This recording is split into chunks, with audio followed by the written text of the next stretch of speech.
Hi ಎಲ್ರಿಗೂ ನಮಸ್ಕಾರ. Welcome back to my YouTube channel Dishu media Kannada. Hi, good morning. ಇವತ್ತು ಮಂಗಳವಾರ.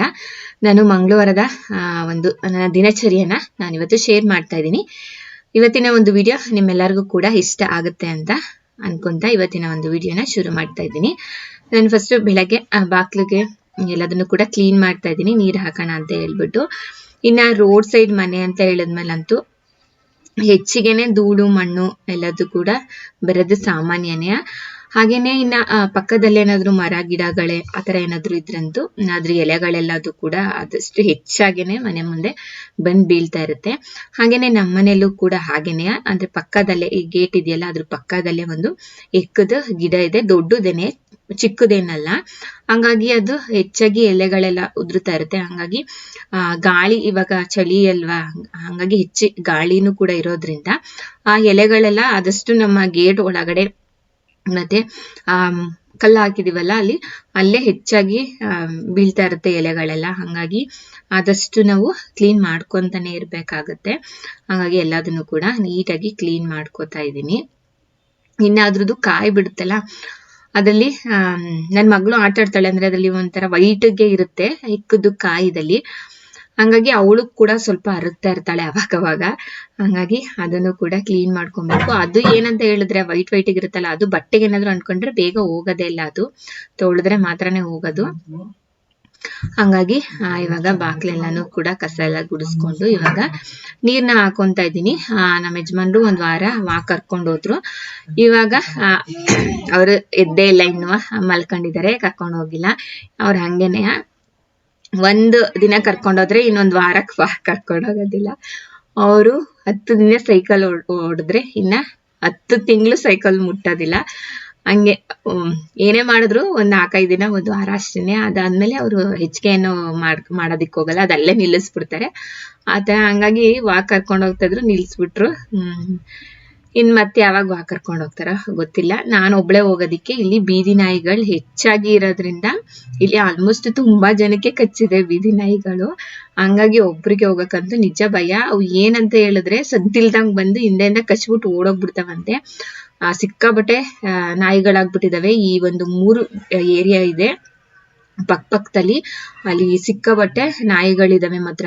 ಫುಲ್ಲು ಒಂದು 7-8 ನಾಯಿ, ಒಂದೊಂದ್ ಸಿಂಗಲ್ ಅಲ್ಲ, ಗುಂಪಾಗೆ ಕಟ್ಕೊಂಡ್ ಬರ್ತವೆ. ಒಂದು 7-8 ನಾಯಿಗಳು ಈ ರೀತಿಯಾಗಿದ್ದಾವೆ. ಹಂಗಾಗಿ ಒಬ್ರಿಗೆ ಹೋಗಕ್ಕೂ ಕೂಡ ಈ ಏರಿಯಾದಲ್ಲಿ ತುಂಬಾ ಭಯನೇ. ಹಂಗಾಗಿ ನಾನಂತೂ ಒಬ್ಳೆ ಹೋಗೋದಿಲ್ಲ. ಇನ್ನ ನನ್ನ ಮಗಳೂನು ಅಷ್ಟೇ, ಸೈಕಲ್ ಓಡ್ಸಕ್ಕೆ ಎಲ್ಲ ದೂರ ಕರ್ಕೊಂಡು ಹೋಗೋದೇ ಇಲ್ಲ ನಾನು. ಇನ್ನ ಅಮ್ಮಂದಿರ್ ಜೊತೆಯಲ್ಲಿದ್ರು ನಾವು ಎಷ್ಟು ಫೋನಲ್ಲೆಲ್ಲ ನೋಡ್ತಿರ್ತೀವಿ ನಾಯಿಗಳೆಲ್ಲ ಅಟ್ಯಾಕ್ ಮಾಡೋದು. ನಾವು ಸಿಂಗಲ್ ಆಗಿರ್ತೀವಿ, ನಮಗೆ ಅಷ್ಟು ಧೈರ್ಯನೂ ಕೂಡ ಇರೋದಿಲ್ಲ. ಹಂಗಾಗಿ ನಮ್ಮ ಮನೆ ಮುಂದೆ ಅಷ್ಟೇ ಅವಳನ್ನ ಸೈಕಲ್ ಓಡಿಸೋದು, ದೂರನೂ ಕೂಡ ಕರ್ಕೊಂಡು ಹೋಗೋದಿಲ್ಲ. ಏನಾದ್ರೂ ಜೊತೆಗೆ ಯಾರಾದ್ರೂ ಇದ್ರೆ ಮಾತ್ರನೇ ಅವಳನ್ನ ಸ್ವಲ್ಪ ದೂರ ಕರ್ಕೊಂಡು ಹೋಗೋದು, ಇಲ್ಲಾಂದ್ರೆ ಕರ್ಕೊಂಡು ಹೋಗೋದೇ ಇಲ್ಲ. ಇವಾಗ ರಂಗೋಲಿಯನ್ನು ಕೂಡ ಬಿಡಿಸಿ ತುಳಸಿ ಕಟ್ಟೆ ಮುಂದೆನೂ ಕೂಡ ಒಂದು ರಂಗೋಲಿಯನ್ನ ಹಾಕ್ತೀನಿ. ಇವಾಗ ತಿಂಡಿ ರೆಡಿ ಮಾಡ್ಕೊಳ್ಳೋಣ ಅಂತ ಬಂದಿದ್ದೀನಿ. ಇವಾಗ ತಿಂಡಿಗೆ ಬಂದ್ಬಿಟ್ಟು ಇವತ್ತು ನಾನು ಚಪಾತಿ ಮಾಡ್ತಾ ಇದ್ದೀನಿ. ಚಪಾತಿ ಸ್ಟಫಿಂಗ್ ಮಾಡ್ಬಿಟ್ಟು ತರಕಾರಿ ಪಲ್ಯದ್ದು ಚಪಾತಿ ಮಾಡ್ಕೊಳ್ಳೋಣ ಅಂತ ಐಡಿಯಾ ಇದ್ದಿದ್ದು. ಬಟ್ ಆದ್ರೆ ಏನೇನೋ ಆಗಿ ಬೇಡ, ಮಾಮೂಲಿ ಚಪಾತಿ ಮಾಡ್ಬಿಟ್ಟು ಪಲ್ಯನೇ ಮಾಡೋಣ ಅಂತ ಹೇಳ್ಬಿಟ್ಟು ಚಪಾತಿ ಹಿಟ್ಟನ್ನ ಕಲಿಸ್ತಾ ಇದ್ದೀನಿ. ನಾನು ಯೂಶುವಲಿ ಯಾವಾಗ್ಲೂ ಅಷ್ಟೇ ಸ್ವಲ್ಪ ತೆಳುವಾಗೆ ಕಲಿಸ್ಬಿಡ್ತೀನಿ ಚಪಾತಿ ಹಿಟ್ಟನ್ನ, ಗೊತ್ತೇ ಆಗಲ್ಲ. ತೆಳುವಾಗಿ ಕಲ್ಸಿದ್ರೆ ಏನಾಗುತ್ತೆ ಅಂತ ಹೇಳಿದ್ರೆ ಜಾಸ್ತಿ ಹಸಿಡ್ಬೇಕಾಗುತ್ತೆ ಚಪಾತಿ ಒತ್ತೋದಿಕ್ಕೆ. ಹಂಗಾಗಿ ಇವತ್ತು ಸ್ವಲ್ಪ ಗಟ್ಟಿಯಾಗೆ ಕಲ್ಸಿದ್ದೀನಿ. ಗಟ್ಟಿಯಾಗಿ ಕಲ್ಸಿದ್ರೆ ಬೇಗನೂ ಚಪಾತಿ ಮಾಡ್ಕೋಬಹುದು, ಮತ್ತೆ ಚಪಾತಿ ಹಿಟ್ಟು ಕೂಡ ಜಾಸ್ತಿ ಬೇಕಾಗೋದಿಲ್ಲ. ಹಾಗಾಗಿ ಫಸ್ಟ್ ಚಪಾತಿ ಹಿಟ್ಟನ್ನ ಕಲ್ಸಿಟ್ಟಿದ್ದೀನಿ, ಸಾಫ್ಟ್ ಆಗಿ ಬರ್ಲಿ ಅಂತ ಹೇಳ್ಬಿಟ್ಟು. ಇನ್ನ ನನ್ನ ಮಗಳಿಗಂತೂ ಸ್ವಲ್ಪ ಗಟ್ಟಿಗೆ ಚಪಾತಿ ಮಾಡಿದ್ರು ಅವಳು ಇಷ್ಟ ಪಡೋದೇ ಇಲ್ಲ, ತಿನ್ನಲ್ಲ. ಅವಳಿಗೆ ಆದಷ್ಟು ಕೂಡ ಸ್ವಲ್ಪ ಸಾಫ್ಟ್ ಆಗೇ ಇರ್ಬೇಕು. ಯಾವ್ದೇ ಆದ್ರೂ ಅಷ್ಟೇ, ರೊಟ್ಟಿ ಚಪಾತಿ ಇಂಥವೆಲ್ಲ ಆದಷ್ಟು ಸಾಫ್ಟ್ ಆಗೇ ಇರ್ಬೇಕು. ಹಂಗಾಗಿ ಸ್ವಲ್ಪ ಮೇಲೆ ಎಣ್ಣೆ ಹಾಕ್ಬಿಟ್ಟು ಎತ್ತಿಟ್ಕೊಂಡ್ರೆ ಚಪಾತಿ ಸಿಕ್ಕಾಬಟ್ಟೆ ಸಾಫ್ಟ್ ಆಗೇ ಬರುತ್ತೆ. ಇವಾಗ ಹಾಗೆ ಸ್ವಲ್ಪ ತರಕಾರಿ ಇತ್ತು, ಎಲೆಕೋಸು, ಕ್ಯಾಪ್ಸಿಕಮು, ಕ್ಯಾರೆಟು ಎಲ್ಲದು ಕೂಡ ಇತ್ತು. ಹಾಗಾಗಿ ಇದನ್ನೇ ಮಿಕ್ಸ್ ಆಗಿ ಹಾಕ್ಬಿಟ್ಟು ಸಿಂಪಲ್ ಪಲ್ಯ, ಇದಕ್ಕೆ ಯಾವುದೇ ರೀತಿಯ ಮಸಾಲೆನೂ ಕೂಡ ರುಬ್ಬಿಸ್ಕೊಳ್ದಲೆ ಸಿಂಪಲ್ ಆಗಿ ನಾನು ರೆಡಿ ಮಾಡ್ಕೊತಾ ಇದ್ದೀನಿ. ಟೇಸ್ಟ್ ಕೂಡ ತುಂಬಾನೇ ಚೆನ್ನಾಗಿರುತ್ತೆ, ಮತ್ತೆ ಬೇಗನೂ ಕೂಡ ಮಾಡ್ಕೊಬಿಡ್ಬೋದು. ಇದನ್ನ ಆದಷ್ಟು ಸಣ್ಣದಾಗಿ ಕಟ್ ಮಾಡ್ಕೊತಿದ್ದೀನಿ. ಇದನ್ನೇ ಹಾಗೆ ಪಾತ್ರೆಲ್ಲೇ ಮಾಡ್ಕೊಂತೀನಿ ನಾನು, ಎಲ್ಲದೂ ಕೂಡ ಬೇಗನೆ ಬೇಯೋದ್ರಿಂದ. ಹಾಗೇನೆ ಈಗಂತೂ ಮಳೆನೂ ಕೂಡ ಬರ್ತಾ ಇದೆ. ನೈಟ್ ಪೂರ್ತಿ ಮಳೆ ಇತ್ತು ಸಿಕ್ಕಾಪಟ್ಟೆ ಹಾಸನಲ್ಲಿ. ಮಳೆ ಬಂದಿದ್ದಿನ ಅಂತೂ ನೀರಿಗೆ ಕೈ ಹಾಕಕ್ಕೆ ಆಗಲ್ಲ, ಅಷ್ಟು ಅಂದ್ರೆ ಅಷ್ಟು ಕೋಲ್ಡ್ ಇತ್ತು ನೀರು. ಮತ್ತೆ ಹೊರಗಡೆ ಹೋಗಕ್ಕೆ ಆಗೋದಿಲ್ಲ, ಅಷ್ಟು ಚಳಿ ಇದೆ ಮಾತ್ರ. ಇನ್ನೂ ಒಂದ್ 4-5 ದಿನ ಇದೇ ರೀತಿ ಅಂತೆ. ಬಿಸಿಲು ಕಾಂಡೆ ತುಂಬಾ ದಿನನೇ ಆಗೋಗ್ಬಿಟ್ಟಿದೆ ನಮಗಂತೂ. ಯಾವಾಗ ಬಿಸಿಲು ಬರುತ್ತಪ್ಪ ಅನಿಸ್ಬಿಟ್ಟಿದೆ. ಇವಾಗ ಹಸಿಮೆಣಸಿನಕಾಯಿ, ಈರುಳ್ಳಿ ಎಲ್ಲದನ್ನು ಕೂಡ ಒಗ್ಗರಣೆಗೆ ಅಂತ ಕಟ್ ಮಾಡಿ ಇಟ್ಕೊಂಡಿದ್ದೀನಿ. ಇದೇ ನನ್ನ ಮಗಳಂತ ಪಲ್ಯ ಆ ಥರ ಏನು ತಿನ್ನಲ್ವಲ್ಲ, ಹಂಗಾಗಿ ಸ್ವಲ್ಪ ಹಸಿಮೆಣಸಿನಕಾಯಿನ ಜಾಸ್ತಿನೇ ಹಾಕೊಂಡಿದ್ದೀನಿ. ಹಾಗೆ ಈಗ ಒಗ್ಗರಣೆಗೂ ಕೂಡ ಹಾಕೊತಾ ಇದ್ದೀನಿ. ಸ್ವಲ್ಪ ಎಣ್ಣೆ ಹಾಕೊಂಡು ಈರುಳ್ಳಿ ಹಾಗೆ ಹಸಿಮೆಣಸಿನಕಾಯಿ ಹಾಕೊಳ್ತಾ ಇದ್ದೀನಿ. ಮಸಾಲೆ ರುಬ್ಸಿ ಮಾಡೋದಕ್ಕಿಂತ ನನಗೆ ಈ ತರ ಡ್ರೈ ಆಗಿ ಮಾಡೋದೇ ತುಂಬಾನೇ ಇಷ್ಟ. ಯಾಕಂದ್ರೆ ಸಾಂಬಾರು ಕೂಡ ಆಲ್ಮೋಸ್ಟ್ ಸ್ವಲ್ಪ ಗಟ್ಟಿಗೆ ಇರುತ್ತೆ, ನಾವು ಡೈಲಿ ಸಾಂಬಾರು ಮಾಡ್ಕೊಳ್ಳೋದ್ವಾ. ಹಂಗಾಗಿ ಪಲ್ಯನೂ ಅದೇ ತರ ಗುಸ್ತರ ಮಾಡ್ಕೊಂಡ್ರೆ ಅಷ್ಟೊಂದು ಇಷ್ಟ ಆಗಲ್ಲ. ಹಂಗಾಗಿ ಸ್ವಲ್ಪ ಡ್ರೈ ತರ ಇದ್ರೆ ಟೇಸ್ಟ್ ಕೂಡ ತುಂಬಾನೇ ಚೆನ್ನಾಗಿರುತ್ತೆ ಅಂತ ಹೇಳ್ಬಿಟ್ಟು ಡ್ರೈ ತರಾನೇ ಮಾಡ್ತಾ ಇದ್ದೀನಿ. ಹಾಗೆ ಇದಕ್ಕೆ ಸ್ವಲ್ಪ ಶುಂಠಿ ಬೆಳ್ಳುಳ್ಳಿ ಪೇಸ್ಟ್ ಸೇರಿಸ್ಕೊತಾ ಇದ್ದೀನಿ. ನಾವು ಆಲ್ಮೋಸ್ಟ್ ಎಲ್ಲಾ ಪಲ್ಯಕ್ಕೂ ಕೂಡ ಶುಂಠಿ ಬೆಳ್ಳುಳ್ಳಿ ಪೇಸ್ಟ್ ನ ಸೇರಿಸ್ಕೊತೀವಿ, ಚೆನ್ನಾಗಿರುತ್ತೆ ಅಂತ ಹೇಳ್ಬಿಟ್ಟು. ಮತ್ತೆ ಆರೋಗ್ಯಕ್ಕೂ ಕೂಡ ಒಳ್ಳೇದು ಶುಂಠಿ ಬೆಳ್ಳುಳ್ಳಿ ಪೇಸ್ಟ್ ತಿನ್ನೋದ್ರಿಂದ. ನಾವು ಒಂದು 2-3 ತಿಂಗಳಿಗೆ ಆಗೋ ರೀತಿಯಾಗಿ ಶುಂಠಿ ಬೆಳ್ಳುಳ್ಳಿ ಪೇಸ್ಟ್ ನ ಮಾಡ್ಬಿಟ್ಟು ಫ್ರಿಜ್ ಅಲ್ಲಿ ಎತ್ತಿಟ್ಕೊಂಡ್ಬಿಟ್ರೆ ನಾವು ಆಲ್ಮೋಸ್ಟ್ ಎಲ್ಲ ಪಲ್ಯಕ್ಕೂ ಯೂಸ್ ಮಾಡ್ತೀವಿ. ಒಂದೊಂದು ಸಾಂಬಾರ್ಗೂ ಕೂಡ ನಾವು ಇದನ್ನ ಯೂಸ್ ಮಾಡ್ತೀವಿ. ಇನ್ನ ಏನೋ ಕೆಲಸ ಅಂತ ಹೇಳ್ಬಿಟ್ಟು ನಾನು ಪಲ್ಯನ ಅಷ್ಟು ಶೂಟ್ ಮಾಡ್ಕೊಳಕ್ ಹೋಗ್ಲೇ ಇಲ್ಲ. ಇನ್ನ ಅದಕ್ಕೆ ಅರಿಶಿನ, ಉಪ್ಪು ಮತ್ತೆ ಸ್ವಲ್ಪ ಗರಂ ಮಸಾಲೆ, ಸ್ವಲ್ಪ ಅಚ್ಚಕಾರದ ಪುಡಿ, ಉಪ್ಪು ಇಷ್ಟಿಷ್ಟನ್ನು ಕೂಡ ಹಾಕೋಬಿಟ್ಟು ಸ್ವಲ್ಪ ಒಂದು 10 ನಿಮಿಷ ಚೆನ್ನಾಗಿ ಬೇಯಿಸಿದ್ರೆ ಪಲ್ಯನೂ ಕೂಡ ರೆಡಿ ಆಗೋಗುತ್ತೆ. ಅಷ್ಟೇ ಸಿಂಪಲ್ ಪಲ್ಯ ಅದು. ಹಾಗೇನೆ ಇನ್ನ ನನ್ನ ತಿಂಡಿ, ನನ್ನ ಮಗಳಿಗೆ ತಿಂಡಿ ಎಲ್ಲಾನು ಕೂಡ ಮುಗಿಸ್ಬಿಟ್ಟು ಹಾಗೆ ಇವಾಗ ಸಾಂಬಾರ್ಗೂ ಕೂಡ ರೆಡಿ ಮಾಡ್ಕೊತಾ ಇದ್ದೀನಿ. ಸೊಪ್ಪಿನ ಸಾಂಬಾರ್ ಮಾಡೋಣ ಅಂತ ಹೇಳ್ಬಿಟ್ಟು. ಮತ್ತೆ ಸ್ವಲ್ಪ ತರಕಾರಿನೂ ಕೂಡ ಇತ್ತು. ಇನ್ನು ನಮ್ಮ ಯಜಮಾನ್ರಿಗೆ ಈ ರೀತಿಯಾಗಿ ತರಕಾರಿಗಳನ್ನೆಲ್ಲ ಜಾಸ್ತಿ ಹಾಕಿದ್ರೆ ಅವ್ರಿಗೆ ಇಷ್ಟ ಆಗಲ್ಲ. ಆದ್ರೂ ಏನು ಮಾಡೋಕ್ಕಾಗಲ್ಲ, ಮನೇಲಿ ಎಲ್ಲರೂ ಕೂಡ ಇಷ್ಟಪಡ್ತಾರೆ ತರಕಾರಿನ, ಇವ್ರೊಬ್ರು ಇಷ್ಟಪಡೋದಿಲ್ಲ. ಹಂಗಾಗಿ ಇವ್ರೊಬ್ರಿಗೆ ಅಂತ ನಾವು ಎಕ್ಸ್ಟ್ರಾ ಏನು ಮಾಡೋದಿಕ್ಕಾಗಲ್ಲ. ಒಂದೊಂದ್ಸಲ ಅವ್ರಿಗೆ ಇಷ್ಟ ಆಗಿದ್ದನ್ನ ಮಾಡ್ತೀವಿ. ಇನ್ನು ಮಿಕ್ಕಿ ಟೈಮಲ್ಲೆಲ್ಲ ತರಕಾರಿ ತಿನ್ಬೇಕಲ್ವಾ, ತರಕಾರಿ ಸೊಪ್ಪು ಎಲ್ಲದನ್ನ. ಹಂಗಾಗಿ ಆ ತರಕಾರಿ ಸೊಪ್ಪು ಎಲ್ಲದನ್ನು ಕೂಡ ಹಾಕ್ಬಿಟ್ಟು ಸಾಂಬಾರ್ ಮಾಡ್ತಾ ಇದ್ದೀನಿ.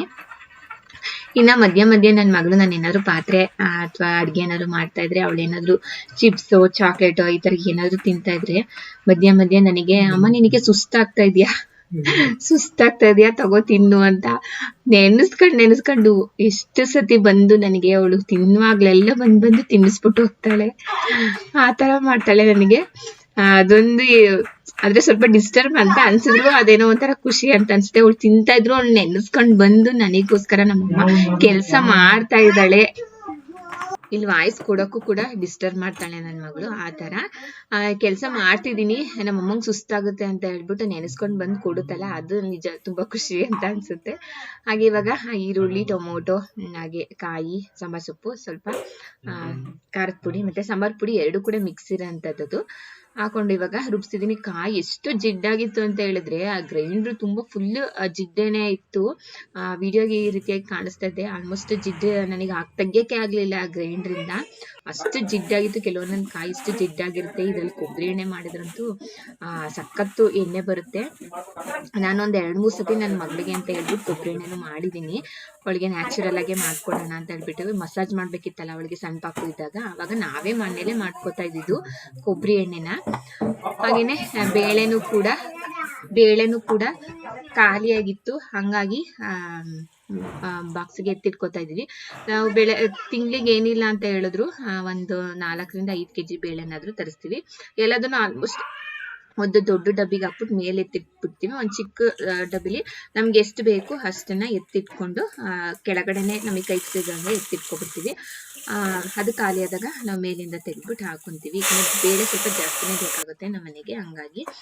ಹಾಗೆ ಅದೆಲ್ಲನೂ ಕೂಡ ಬೇಳೆ ಎಲ್ಲನೂ ಕೂಡ ನೀಟಾಗಿ ವಾಶ್ ಮಾಡಿಕೊಂಡು ಇವಾಗ ಒಗ್ಗರಣೆಗೆ ಹಾಕೋತಾ ಇದ್ದೀನಿ.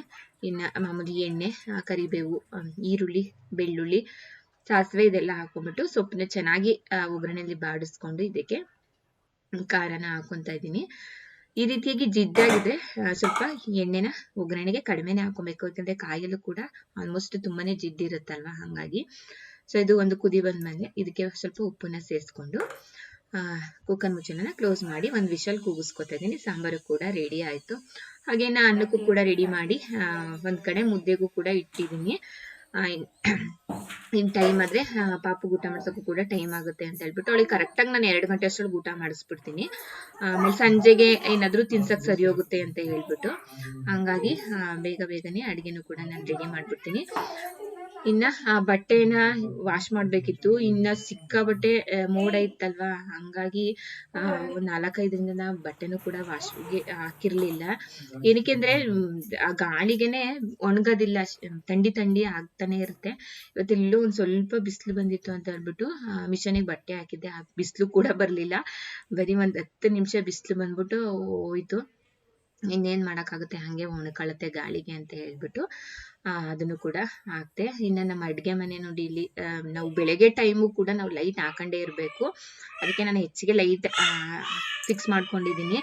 ಇಲ್ಲ ಅಂತಂದ್ರೆ ನಮಗೆ ಅಡುಗೆ ಮನೆಗೆ ಕೆಲಸ ಮಾಡೋಕ್ಕೆ ಆಗಲ್ಲ, ಏನು ಕಾಣೋದೇ ಇಲ್ಲ, ಅಷ್ಟು ಕತ್ಲೆ ಆಗಿರುತ್ತೆ ಅಡುಗೆ ಮನೆ. ಬೆಳಗ್ಗೆ ಟೈಮ್ ಅಷ್ಟೇ. ಇನ್ನು ಸಂಜೆ ಆಗ್ತಾ ಫುಲ್ ಕತ್ಲೆನೆ, ಅಲ್ಲಿ ಏನು ಅಡುಗೆ ಮನೇಲಿ ಏನು ಕೆಲಸ ಮಾಡೋಕ್ಕೂ ಕಾಣೋದೇ ಇಲ್ಲ. ಹಂಗಾಗಿ ಸೊ ಇವತ್ತು ಬೆಳಗ್ಗೆಯಿಂದ ಸಂಜೆ ತನಕ ನನ್ನ ಒಂದು ರುಟೀನ್ ಈ ರೀತಿಯಾಗಿ ಇತ್ತು.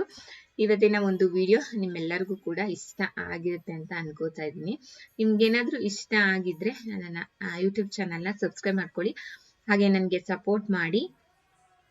ಹಾಗೆ ನನ್ನ ಇನ್ನೊಂದು ಚಾನಲ್ ಬಂದ್ಬಿಟ್ಟು ಸೌಮ್ಯಸ್ ಅಡುಗೆ ಮನೆ ಅಂತ ಹೇಳ್ಬಿಟ್ಟು, ಅದರಲ್ಲೂ ಕೂಡ ರೆಸಿಪೀಸ್ಗಳೆಲ್ಲದನ್ನು ಕೂಡ ಶೇರ್ ಮಾಡ್ತಾ ಇದ್ದೀನಿ.